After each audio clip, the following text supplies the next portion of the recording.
I uncovered the true events that transpired during my fiancé's bachelorette celebration, and now I find myself doubting whether I can proceed with marrying her.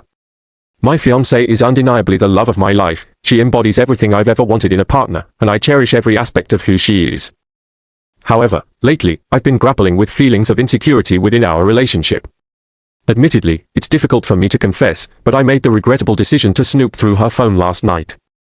As I was perusing her device, a notification popped up indicating a message from her friends about the bachelorette party. This sparked an obsessive compulsion within me, reminiscent of a TV stalker, leading me to stay awake all night scrutinizing her computer and Facebook messages. Through this invasive search, I uncovered that she had been unfaithful during the party. To clarify, when I say she cheated, I don't mean she merely went for a striptease or engaged in something relatively harmless, which I could have forgiven. I understand that a bachelorette party is meant to be a night of revelry, but what she did went beyond that. She actually gave a stripper some money and ended up leaving with another man that evening.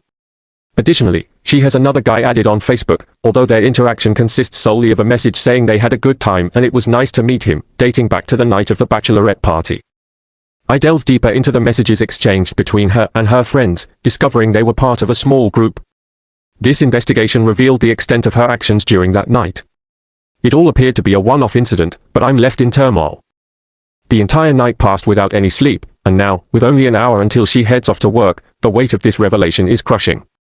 We were slated to get married in just 3 weeks, with plans to purchase a home together, start a family, and grow old side by side.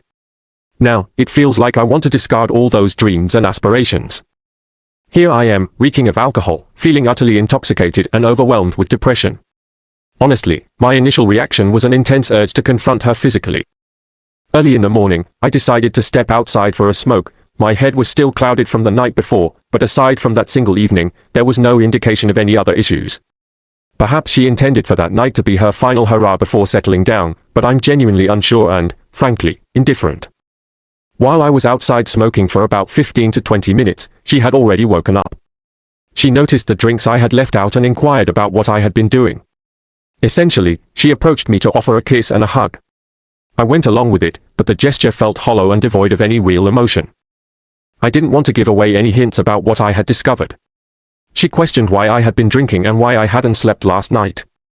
I responded by saying I was merely having nightmares, assuring her that everything was fine. It felt as though I was detached, observing myself from a third-person perspective, almost like watching a television show. She then asked if any stress I was experiencing was related to our impending marriage or the plants we were caring for.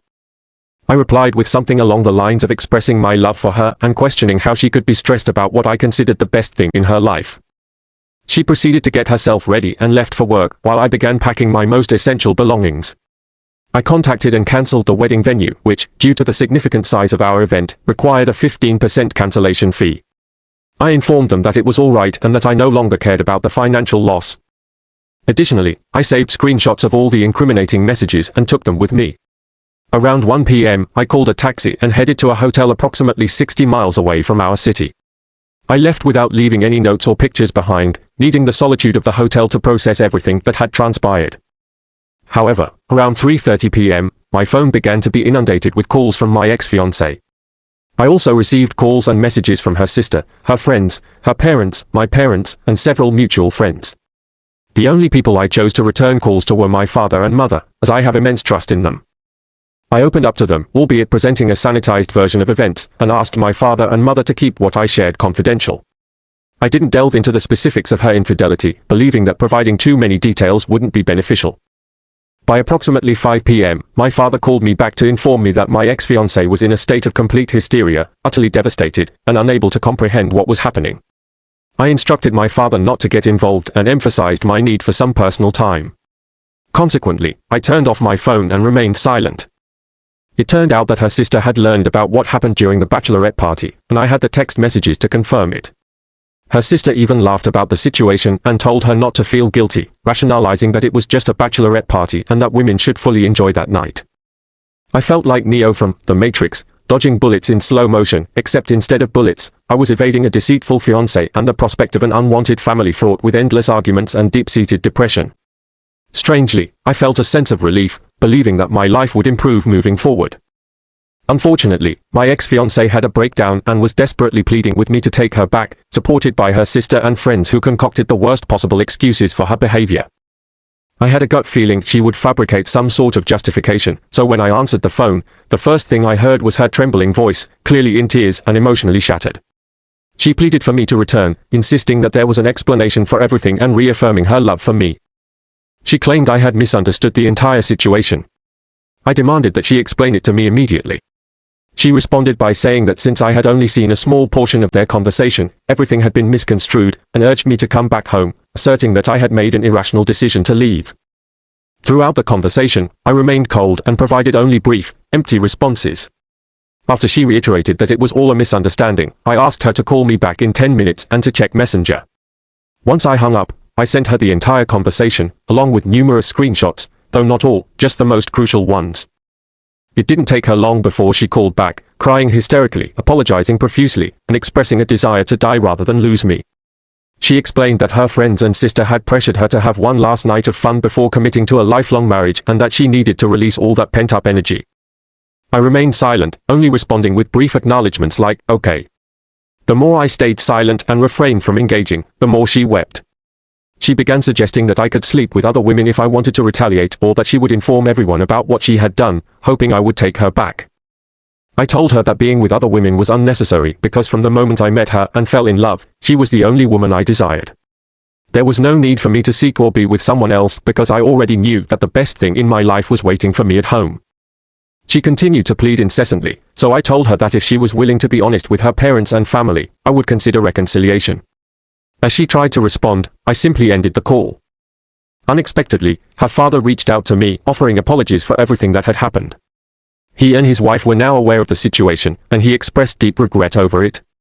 He assured me that he understood how I felt and emphasized that he hadn't raised his daughter to behave in such a manner. He admitted that his wife had taken his phone and shared it with her, revealing that his daughter had never been so devastated before.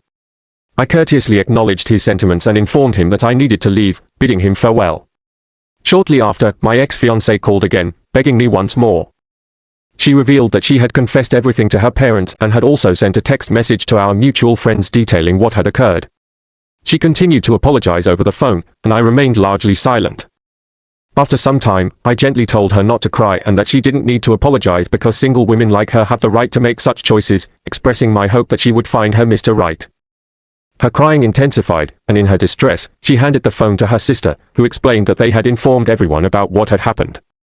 She then asked if I was going to take her back. I responded that I would consider it. Her sister then mentioned that their situation had escalated to the point where her sister was contemplating harming herself due to all of this. My only response was to acknowledge that it was fortunate they were close, suggesting that perhaps she should be taken to see a doctor or receive some professional help. After that, I simply hung up. My phone continued to be bombarded with messages from everyone, but I have no intention of responding. In all honesty, I feel significantly better now, confident that I can move forward with my life.